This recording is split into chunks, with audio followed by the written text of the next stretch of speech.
Marcus Blake with That Nerd Show. We're here at the 2019 Dallas International Film Festival, and I'm going to let you guys introduce yourselves. I'm Rico, the guitarist for Negro Terror. Rai, drummer for Negro Terror. I'm John Rash. I'm the producer and director of the documentary Negro Terror that's about their band. Cool. I got to tell you, when somebody gave me the description of this, I was completely thrown off. Like, wait a minute, African American ska punk band. That's what they described it. Okay, somebody lied to you. Okay, well then we're a hardcore punk band. Okay. / American Order. Yeah. Okay. Now our lead singer Omar, who is sick right now, who couldn't be here today, he does have a reggae band called the Chinese Connection Dub Embassy. Okay. Now that does exist, but now I think the person who described this to me doesn't know what ska really is, but I am still nonetheless intrigued about your story. How did this band come about? Well, basically, you want me to? You guys. I got it. All right. Basically, one day I get a call from Omar, who is the lead singer, bassist of our group, and he calls me and he goes, "Man, I want to do something crazy." I said, "What you want to do?" He says, "I want to start an all-black punk band." I said, "I'm with it. End of story. Let's go." Because I've been playing guitar long enough. I do hip hop stuff. The hip hop stuff, I've been kind of lacking in it. So I said, "All right, I want to try something else musically." And he goes, "All right, well, I need dedicated people, man. You with it?" And I said, "Yeah." He said, "All right, well, I need a drummer too." This guy was working with me on hip hop stuff. He produces and does a lot of stuff like that. And so I called him up. He said, "Let's try it out." What was it? What was the date you gave earlier? December 18th? Yeah, December 18, 2015. He's the encyclopedia of the group. And so that was our first practice, and then we did another one, and then now we're here. All right. Now, okay. How did you come to this project? So I had just moved to northern Mississippi, which is in the Memphis metro area, right, and was looking around for things to do on the weekend, also looking around for projects for films, and saw there was a punk festival happening, and their name was on the bill, and I was thinking, okay, Negro Terror. This could be the worst thing ever, or maybe in the tradition of the best punk names ever, the Sex Pistols, the Dead Kennedys. Like, these names sound quaint in the 2000s, but in the late 70s, those names were equally as shocking. Right. So I checked them out and found not only is it a provocative name, it's a provocative group of individuals who are making very clever music with a message. Right. What a great film project that will be. Now, be honest, when you saw the name the first time and you're in Mississippi, you thought, this is a bunch of skinheads, this is not going to turn out well. I did think Negro Terror, it must be a skinhead band. Little did I know that it is a skinhead band, except Omar, the lead singer for Negro Terror, is not a racist skin. Right. He's a sharp.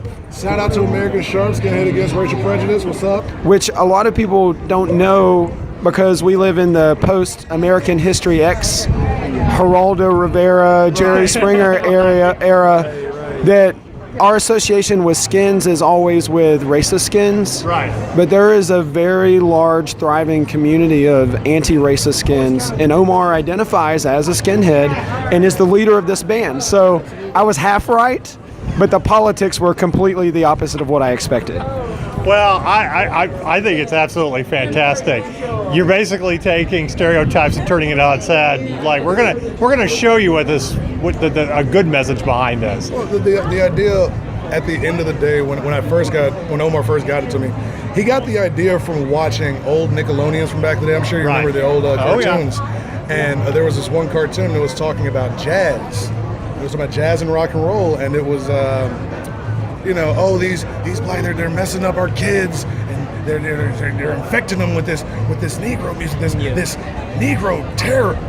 Bing! It pops in his head, and he brought it to me, and I said, let's roll with it. So it's honestly allowing people to understand that whatever you think one race can do that isn't black, we can and will do. Nice. You cannot escape multiculturalism in America, or really anywhere in the Western world. If you want to, you're gonna have to go to one of those countries where it only got a couple of people. Like, we're in America. You can't escape multiculturalism. You want, I mean, maybe Nebraska. I don't know.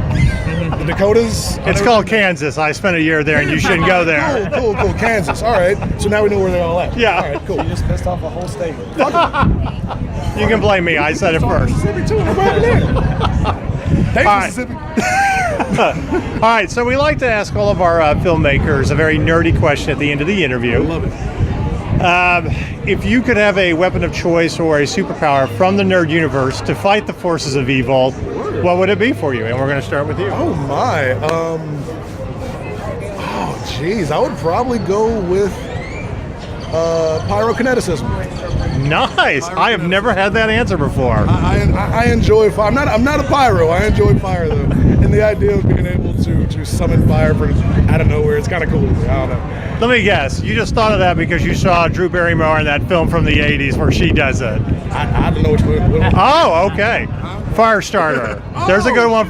There's a good one. I gotta go see that. Yeah. How about you?